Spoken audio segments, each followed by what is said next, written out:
Espero que estén bastante bien. Yo estoy muy contento de estar nuevamente con ustedes con un nuevo episodio de este bonito podcast donde ya saben que platicamos de todo y de nada a la vez sin ser expertos en absolutamente nada. Y bueno, cada vez somos expertos en menos cosas, nos informamos y aún así no somos expertos en absolutamente nada. Bueno, ¿cómo están? Espero que estén bastante bien. Oigan, ya se terminó octubre. Ya se terminó uno de los meses que terminan en está septiembre, ya van dos, pero ya se terminó otro mes que termina en octubre. Espero que estén realmente bien porque estas fechas y estos días que vienen a continuación, o sea, por ejemplo, hoy estamos en viernes, ustedes lo escuchan en viernes, o suben viernes este episodio, pues bueno, en fin de semana, pues es un momento donde se mueven muchas emociones, muchas vibras, dependiendo tú en lo que creas.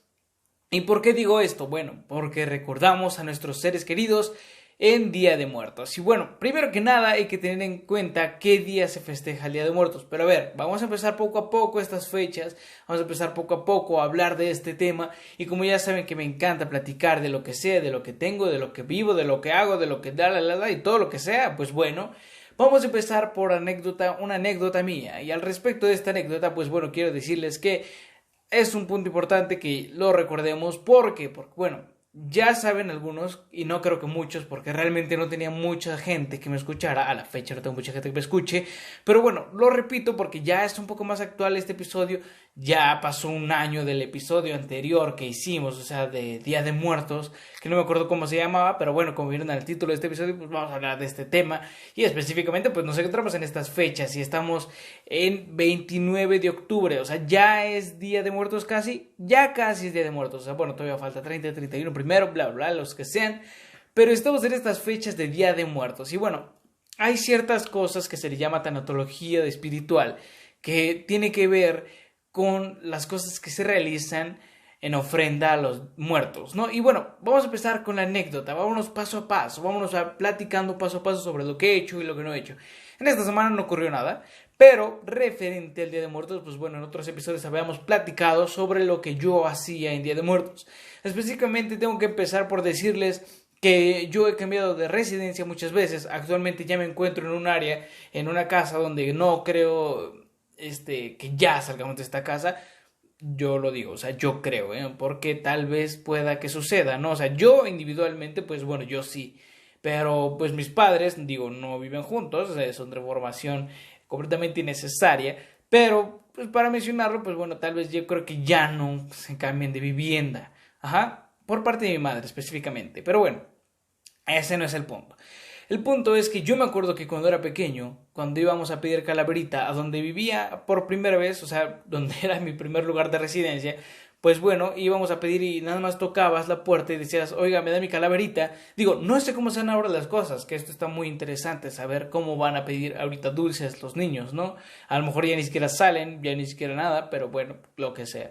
Pero yo me acuerdo que nada más tocabas y le decías, me da mi calaverita, nunca era como dulce o truco, muy pocas veces decíamos eso porque eso parece que es más gringo, ¿no? Pero bueno, yo sí tocaba la puerta y decía, me da mi calaverita, y bueno, salían, y en algunas ocasiones ni siquiera daban dulces y te daban dinero, y era de, uff, esto está muy bien que te den dinero, y bueno, cuando eres niño 5 pesos era una locura, y también cuando era más chico, pues las papas costaban 6 pesos, o sea, luego te daban de a 10, luego te daban de no sé qué, y bueno, te alcanzaba por unas papas y con eso eras feliz, o sea, juntabas dinero porque muchos no traían dulces y te decían, ¿sabes qué? Ten 2 pesos, 1 peso, esa era tu calaverita en ese momento, esa era mi calaverita en ese momento. Después, con el paso del tiempo, pues nos cambiamos a un pueblo en la parte de Xochimilco y este fue una explosión de algo que no conocía, o sea, esta parte de la costumbre de Día de Muertos de pedir calaverita, pues bueno, era completamente diferente a lo que yo vivía anteriormente, que nada más era, me da mi calaverita y se acabó. Pues bueno, resulta que cuando llego a los pueblos, tenías que cantar una canción, a la fecha ni siquiera me sé la canción, pero veo que muchos niños se la sabían. Entonces, la primera vez que voy a pedir calaverita, cuando llego a un pueblo, pues fue totalmente impactante saber que estaban cantando, y yo me acuerdo que traía un disfraz, de calavera, creo que es algo así, bueno, la básica, ¿no? De niño. Y pues bueno, me acuerdo que estaban cantando todos justamente donde estábamos pidiendo calaverita y yo así de, ¿qué onda? ¿Por qué cantan? Esto está muy raro porque jamás había cantado para pedir mi calaverita. Y entonces me acuerdo que todavía para agregarle a la pena de que ni siquiera sabía la canción, pues bueno, la señora me ve y me dice, hey, esa calaverita no está cantando. Y yo ¿cómo le explico que no me la sé? Y digo, bueno, esto fue impactante para mí el saber que no tenía ni idea que se cantaba para pedir calaverita y no me acuerdo de las canciones, pero bueno, sé que cantaban. Ya después de ahí pues no quise salir porque dije, es que no me gusta cantar, no me gusta cantar para pedir mi calaverita, no estoy acostumbrado a eso y jamás volví a salir. Y digo, a la fecha ya no salgo, pero sí hay fiestas de disfraces y tampoco soy mucho de disfraces, pero bueno, hay veces en las que tienes que seguir pues ciertas cosas que se realizan para ir a una fiesta, ¿no? Por ejemplo, si te piden disfraz, pues bueno, disfrázate, no pasa nada, es parte de una costumbre, es parte de una dinámica más interactiva para que, ay, ya me escuché bien, señor. Pero bueno, ese es el punto luego de las fiestas, ¿no? Hacer algo diferente al resto de las demás y aprovechando, pues evidentemente, las costumbres mexicanas. Que esta costumbre de Día de Muertos, aquí es Día de Muertos, no es Halloween, Halloween es en Estados Unidos, pero bueno, Día de Muertos es muy bonito, de hecho hay películas que representan esta costumbre, como está la película de Disney que se llama Coco, ¿no? Y bueno, ya todos supongo que ya vieron esa película y si no la han visto, pues bueno, véanla, no está mal, está padre por cómo nos representan, pero dependiendo cada quien, ¿no? O sea, respetable si consideras que está bien o no está bien. Pero bueno, ahora sí pasemos a platicar sobre la tanatología de la fecha y los días de Día de Muertos. El día de hoy, o sea, el día que estoy grabando esto es 28 de octubre, por lo cual pues ya empezaron las cosas o las actividades al respecto de Día de Muertos. Por ejemplo, el 28 de octubre se prende la primera veladora y se coloca una flor blanca para recibir las ánimas solas. Hay que identificar unas cosas aquí antes de proceder con las fechas y las actividades que se realizan por cada fecha. Nosotros aquí en México realizamos algo que se llama ofrenda y esta ofrenda, bueno, tiene su significado que ahorita lo podemos explicar, pero podemos empezar por decir qué se hace cada día. Y bueno, estas ofrendas, normalmente hay familias que se superlucen con las ofrendas, hay familias que ofrecen ofrendas diferentes y normalmente se colocan ciertas cosas que les gustaban a las personas queridas que ya no están con nosotros. Digo, esto viene a raíz de una creencia, pero no nos vamos a meter en esos temas, nos vamos a ir a lo bonito, hoy nos vamos a ir a lo padre, a lo agradable, a las leyendas de México, las cosas de terror, ¿no? La Llorona, cositas así. Bueno, no nos vamos a meter tanto en problemas de que, ¿sabes qué? La ofrenda es una creencia religiosa donde realmente se busca que trascienda. No, para nada, o sea, qué flojera estar otra vez con ese tema. Y ahora no, o sea, ahora es momento de recordar a estos seres queridos que pues no están con nosotros y ya, o sea, sin decir, ¿sabes qué? Esto es por tal cosa, Miguel Hidalgo, ese no tiene nada que ver, pero bueno, Colón, nada. Nada más vamos a recordar lo bonito de estas fechas. Pues bueno, ya el 28 de octubre, pues tú prendes tu primer veladora y la colocas con una flor blanca para recibir las ánimas solas. Después, el 29 de octubre, que es el día que se sube este episodio, en viernes, pues se prende otra veladora y se coloca un vaso con agua dedicado a nuestros difuntos, olvidados y desamparados. El 30 de octubre se prende una nueva veladora, se coloca otro vaso con agua y se pone un pan blanco para que los difuntos que se fueron sin comer o los que tuvieron un accidente, pues bueno, les ofreces ese pan, ¿no? El 31 de octubre se prende una nueva veladora, otro vaso con agua, otro pan blanco y colocamos una fruta. Esto es para los ancestros, es decir, los bisabuelos y los tatarabuelos o los tatarabuelos, pues bueno, esto. Y el 1 de noviembre, pues este es el día de todos los santos, la fecha en que llegan los angelitos, que son las almas de quienes fallecieron siendo niños. En este día pues se pone toda la comida en el altar de muertos. También el 2 de noviembre es conocido como el Día de los Fieles Difuntos. Pues bueno, vienen las almas de los muertos adultos quienes llegan a recoger y comer las ofrendas que su familia colocó en el altar. Se quema el incienso de copal y se adorna un camino con pétalos de cempasúchil para guiarlos en la ofrenda, ¿no? También el 3 de noviembre pues se prende la última veladora blanca que se quema copal. Además, bueno, pues se despide a las almas de nuestros muertos y les pedimos que vuelvan el siguiente año y pues se levanta toda esta ofrenda. O sea, concluyendo pues la ofrenda el 3 de noviembre. Pero bueno, esta tradición de Día de Muertos es súper antigua, o sea, es súper cultura, o sea, ya es de la cultura mexicana. Y bueno, el Día de Muertos es una celebración a la memoria y un ritual que privilegia el recuerdo sobre el olvido. O sea, esto es muy importante considerarlo porque estamos recordando, no estamos olvidando, los estamos recordando. De hecho, la canción de Recuérdame, pues bueno, ya les dirán ahí en la película de Coco, véanla si no la han visto. Yo creo que sí, ya la has visto, ¿no? O sea, si eres mexicano, por lo menos ya la has visto. Pero bueno, esto tiene historia. Ya saben que a mí me gusta platicar sobre la historia de las cosas. Y digo, no es que me sepa ya todas las historias, pero sí te ayuda a informarte un poco y a tener fundamentos o bases interesantes al respecto de. Por ejemplo, también en la época prehispánica, el culto a la muerte era uno de los elementos básicos de la cultura. Cuando alguien moría, era enterrado envuelto en un petate y sus familiares organizaban una fiesta con el fin de guiarlo en su recorrido a Mictlán. De igual forma, colocaban comida que le agradaba en vida, con la creencia de que podría llegar a sentir hambre. El Día de Muertos, en la visión indígena, implica el retorno transitorio de las ánimas de los difuntos, quienes regresan a casa, al mundo de los vivos, para convivir con los familiares y para nutrirse de la esencia del alimento que se les ofrecen en los altares puestos en su honor. Ahorita vamos a platicar al respecto de por qué, o sea, muchos de ustedes, pues seguramente cuando hacen su ofrenda, si es que hacen y si no hacen, pues bueno, respetable, pero la gente que sí realiza la ofrenda normalmente también pone comida que le gustaba al difunto. Por ejemplo, si era tu abuelo o era tu tío, pues le ponías un tequila. Bueno, si le gustaba el tequila, ¿qué tal que le gustaba el mezcal? ¿O qué tal que le gustaba el vodka? ¿O qué tal que no le gustaba tomar? Y pues ahí está su vaso con agua. O por ejemplo, le ponías un pan de dulce que le gustaba a esa persona. Y digo, es cuestión de qué cosa le agradaba a cada persona, pues lo que le vas a poner, ¿no? También en esta celebración de Día de Muertos, pues la muerte no representa una ausencia, sino una presencia viva. La muerte es un símbolo de la vida que se materializa en el altar ofrecido. En este sentido, pues se trata de una celebración que conlleva una gran trascendencia popular, ya que comprende diversos significados desde filosóficos hasta materiales.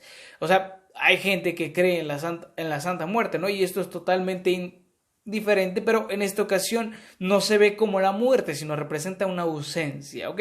También se origina, este origen se ubica en la armonía entre la celebración de los rituales religiosos, que es de lo que platicamos de los rituales religiosos y de las religiones. Pues bueno, en esta ocasión se celebra de los rituales religiosos católicos traídos por los españoles y la conmemoración del Día de Muertos que los indígenas realizaban desde los tiempos prehispánicos. Los antiguos mexicas y mixtecas, texcocanos, zapotecas, tlaxcaltecas, totonacas y otros pueblos originarios de nuestro país trasladaron la veneración de sus muertos al calendario cristiano, lo cual coincidía con el final del ciclo agrícola del maíz, principal cultivo alimentario del país. Además, la celebración del Día de Muertos se lleva a cabo los dos días. Se lleva a cabo los días 1 y 2 de noviembre, ya que este se divide en categorías. De acuerdo con el calendario católico, el 1 de noviembre corresponde a todos los santos, día dedicado a los muertos, chiquitos o niños, y el 2 de noviembre a los fieles difuntos, es decir, a los adultos. Ya platicábamos al respecto de estos días. Además, pues bueno, como ya es costumbre, cada año pues muchas familias colocan ofrendas y altares decorados con flores, con cempasúchil, papel picado, calaveritas de azúcar, pan de muerto, mole o algún platillo que le gustaba a sus familiares a quien va dedicada la ofrenda. Al igual que en estos tiempos prehispánicos pues se colocaba incienso para aromatizar el olor. Acuérdense que en ese momento no existía pues como tanta tecnología para que el muerto estuviera en su caja y no oliera tan feo. O sea, en ese momento pues a lo mejor sí, pero esto ayudaba a que no oliera así.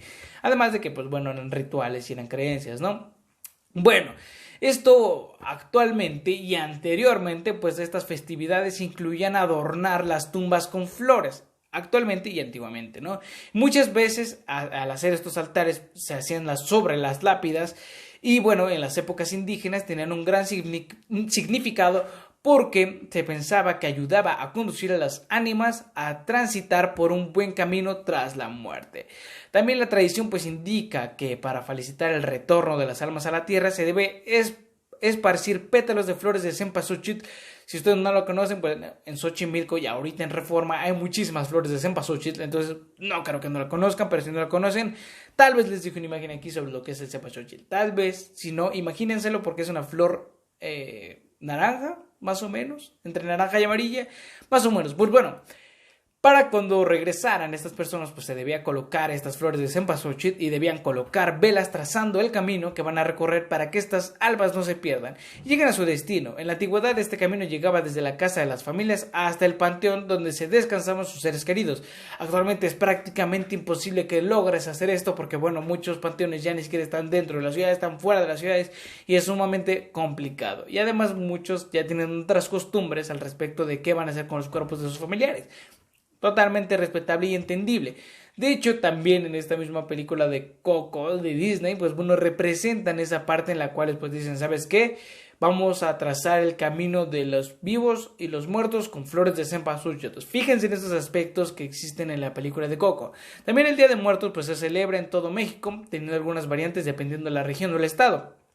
En la Ciudad de México, en la alcaldía Tláhuac, se encuentra un pequeño poblado en norte de Mixquic, que significa donde hay mezquite, uno de los lugares más visitados durante estos días, ya que su celebración se apega a las tradiciones mexicanas y se lleva a cabo conjuntamente con la Feria del Pueblo.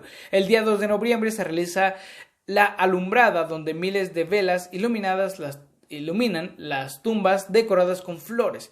Yo he ido a algunas misiones católicas, no desgraciadamente, muy interesante, que haya asistido a estas misiones y a veces nos tocaba, bueno, no era lo mismo, no porque no eran las fechas, pero sí nos tocaba ver este tipo de, o sí me ha tocado ver este tipo de celebraciones o costumbres donde pues muchas personas llevan sus veladoras donde iluminan pues las tumbas e iluminan el camino desde las tumbas a sus casas.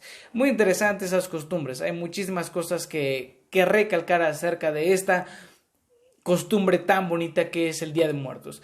También, ¿cuál es el significado? Ahora sí ya podemos pasar a platicar sobre el significado de la ofrenda de Día de Muertos. Pues bueno, esta costumbre de realizar la ofrenda a Día de Muertos, pues bueno, número uno es acerca de nuestros muertos, para que podamos como en cierta parte dialogar con ellos en su recuerdo, con su vida, o sea, ya platicamos al respecto de este punto, donde pues la ofrenda es el reencuentro con un ritual que convoca a la memoria, donde no vemos a la muerte como la muerte, o sea, donde no vemos a la Santa Muerte como la muerte, sino como la ausencia. Principalmente podemos platicar sobre la ofrenda de Día de Muertos. La ofrenda de Día de Muertos es un ritual donde está lleno de colores, donde el individuo y la comunidad están representados con su dádiva. Es un acto sagrado, pero también puede ser profano. La tradición popular es el simbiosis de la devoción sagrada y la práctica profana. También el punto de la ofrenda, pues es evidentemente, como su nombre lo dice, ofrendar. En el Día de Muertos, pues es compartir con los difuntos el pan, la sal, las frutas, los manjares culinarios, el agua y si son adultos, el vino, el tequila, la cerveza, el mezcal, lo que tú le quieras poner. Además, ofrendar es estar cerca pues de nuestros muertos para dialogar con su recuerdo, con su vida. La ofrenda es el reencuentro con el ritual que convoca a la memoria. La ofrenda del Día de Muertos es una mezcla, cultural donde los europeos pusieron algunas flores, ceras, velas y veladores y los indígenas pues le agregaron el saumerio con su copal y la comida y la flor de cempasúchil. La ofrenda, tal y como la conocemos hoy, es también un reflejo del sincretismo del viejo y el nuevo mundo. Se reciben a los muertos con los elementos naturales, frugales e intangibles. Incluimos aquí las estelas de olores y las fragancias que nacen con las flores y el incienso y el copal. Además, pues la ofrenda de muertos debe tener varios elementos esenciales. Si faltara uno de ellos, se pierde, aunque no todo el encanto espiritual que lo rodea es patrimonio religioso. O sea, aquí mencionan que si se pierde algo o falta algo en la ofrenda, pues se va a perder. Y no, o sea, no se preocupen. Realmente cada quien como pueda realizarlo y como quiera realizarlo y dependiendo, pues, cómo lo quiera hacer y sus capacidades, ¿no? ¿Pero a qué me refiero a capacidades? Pues bueno, a lo que tú puedas tener. Hazlo como tú quieras. Realmente es el chiste de esto es ofrendar. O sea, aquí es donde entramos nuevamente en temas religiosos, pero no nos queremos meter en esos temas el día de hoy. O sea, bueno. ¿Cuáles son esos elementos que conforman a esta ofrenda? Pues bueno, principalmente los elementos pues tienen su propia historia y tradición, ya que se ponen diversos diversos elementos, como lo son el agua. El agua pues representa la fuente de la vida que se ofrece a las ánimas para que no mitiguen su sed después de su largo recorrido y que fortalezcan su regreso. En algunas culturas simboliza la pureza del alma. También se pone sal, el elemento de purificación, pues sirve para que el cuerpo no se corrompa en su viaje de ida y vuelta para el siguiente año. Las veladoras y las velas, pues bueno, son antiguos, los antiguos mexicanos los utilizaban en rajas de ocote. En la actualidad pues se usa un cirio en sus diferentes formas. Las velas, las veladoras o ceras, pues la flama que produce significa la luz, la fe, la esperanza. Hablamos de religión, ¿ok? Es una guía que con su flama titileante, pues para que las ánimas puedan llegar a sus antiguos lugares y alumbrar su regreso a su morada. En varias comunidades indígenas, cada vela representa a un difunto, es decir, el número de veladores que tendrá el altar dependerá de las almas que quiera recibir la familia. Si los críos o los candeleros son morados, es una señal de duelo, y si se ponen 4 de estos en cruz, pues representan los 4 puntos cardinales, de manera que el ánima puede orientarse hasta encontrar su camino y su casa. El copal y el incienso. El incienso huele muy rico, Sí, hay varios olores muy buenos, pero eso estamos hablando ya del capitalismo, o sea, ya no voy a continuar con eso. Bueno, el copal era ofrecido por los indígenas a sus dioses, ya que el incienso aún no se conocía. Pues bueno, este llegó con los españoles. Es el elemento que sublima a la oración o a la alabanza, la fragancia de reverencia. Además, se utiliza pues para limpiar el lugar de los malos espíritus y así el alma pueda entrar a su casa sin ningún peligro, vaya. Las flores, estas flores de cempasúchil que hemos estado platicando a lo largo de este episodio, pues bueno, son símbolo de la festividad por sus colores, y las estelas aromáticas pues adornan y aromatizan el lugar durante la estancia del ánima, la cual al marcharse se irá contenta. El alhelí y la nube no puede faltar, pues su color significa pureza y ternura y acompaña a las ánimas de los niños. También existe el petate, pues entre los múltiples usos del petate se encuentra el de cama, mesa o mortaja. En su particular día funciona para que las ánimas descansen, así como de mantel para colocar los alimentos en la ofrenda. Así hay muchísimas más cosas, pero bueno, vamos a ir a las partes más interesantes, como lo son el pan. El pan pues es el ofrecimiento fraternal, es como la iglesia lo presenta como el cuerpo de Cristo, pues es elaborado de diferentes formas. El pan es uno de los elementos más preciados al altar. También están pues los golletes, las cañas, pues se relacionan con el zompantli, donde los golletes son panes en forma de rueda, se colocan en ofrendas sostenidos por trozos de caña. Los panes simbolizan los cráneos de los enemigos vencidos y las cañas varas donde se ensartaban. También existen otros objetos que actualmente ya colocamos a la ofrenda, como son los retratos o las imágenes de las ánimas del purgatorio, el mole, pues bueno, que son alimentos que ya platicábamos de ellos en septiembre, las calaveras de azúcar, el licor, las cruces de ceniza, el papel picado. Pues bueno, las ofrendas, existen muchos tipos de ofrendas que tú puedes realizar y tú puedes dejar a tu creatividad. Una ofrenda perfecta es dependiendo cómo tú la quieras ver, es dependiendo cómo tú la quieras hacer y dependiendo cómo tú ya la quieras hacer, decir o la quieras mencionar.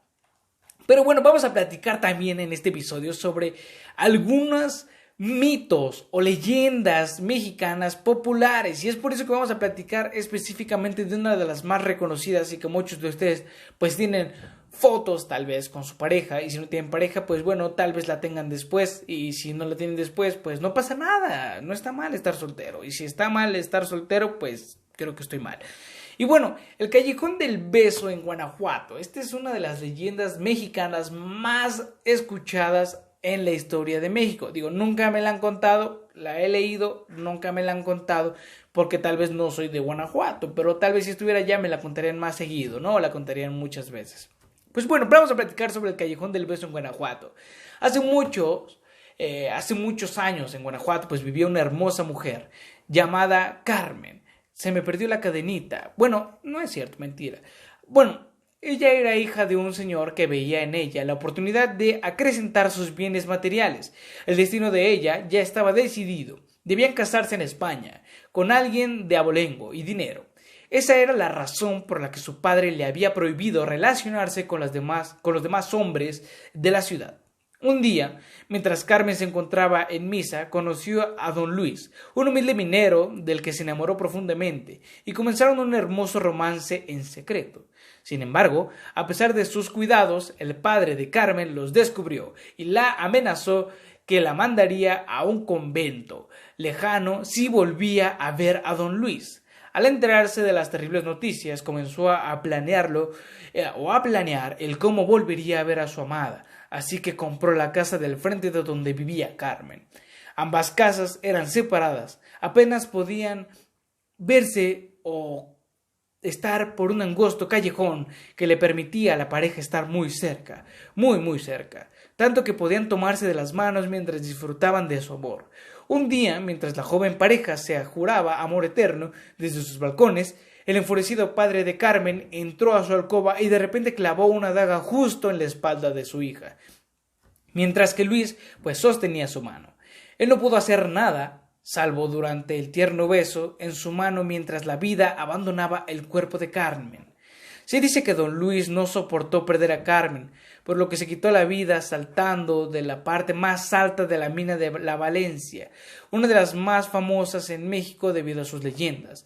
Ahora todos los viajeros que vayan en pareja a visitar el Callejón del Beso deberán subirse al tercer escalón y darse un beso, o de lo contrario tendrán 7 años de mala suerte. Muy interesante y muy padre esta leyenda de aquí de México. Existen muchas más leyendas. Por ejemplo, tenemos la leyenda de... ¿Cuál les gusta? ¿Quieren que platiquemos al respecto de la carretilla? Podemos platicar al respecto de ella. Pues platiquemos acerca de ella. Esta habla se le llama la Maltos, la bruja de los arcos de Ipiña en San Luis Potosí. Me gustaría también platicar sobre la Llorona, pero creo que hay muchas personas. Pero platicamos de estas que no son tan conocidas. La Maltos, la bruja de los arcos de Ipiña en San Luis Potosí. Bueno, durante la época colonial, la Santa Inquisición era la encargada de castigar a todos aquellos que se atrevían a practicar ritos y costumbres que no eran parte de la fe católica en México. Uno de sus miembros era un personaje femenino apodada La Maltos. Esta mujer ostentaba un alto puesto, además de ser una poderosa habitante de San Luis Potosí. Residía en un gran edificio que hoy se conoce como los Arcos de Ipiña, en el centro de la ciudad. En aquellos tiempos se había impuesto un toque de queda por las noches para todos los habitantes. Sin embargo, La Maltos era tan influyente que se daba el lujo de salir en su gran carruaje a pasear por sus calles. Los rumores en la ciudad eran que esta mujer practicaba ritos y brujería negra en su casa. Un mal día, La Maltos ejecutó a 2 personas que gozaban de la protección de una de sus familias, más poderosas de San Luis Potosí. Tales muertes fueron consideradas injustas, por lo que La Maltos fue acusada de asesinato, además de brujería, y la condenaron de muerte. En sus últimos momentos, la mujer pidió un último deseo, que le permitieran dibujar su carruaje en la que sería su última morada. La Maltos comenzó a trazar su carruaje y al finalizar, todos los presentes fueron testigos cómo su dibujo cobraba vida y salía de la pared. Y ella soltó una risa tenebrosa y burlona mientras se subía a toda velocidad y escapaba del lugar. Desde ese día jamás se le olvidó o jamás se volvió a ver. Pero se cuenta que los Arcos de Ipiña tienen lugar sucesos paranormales que aún siguen ocurriendo.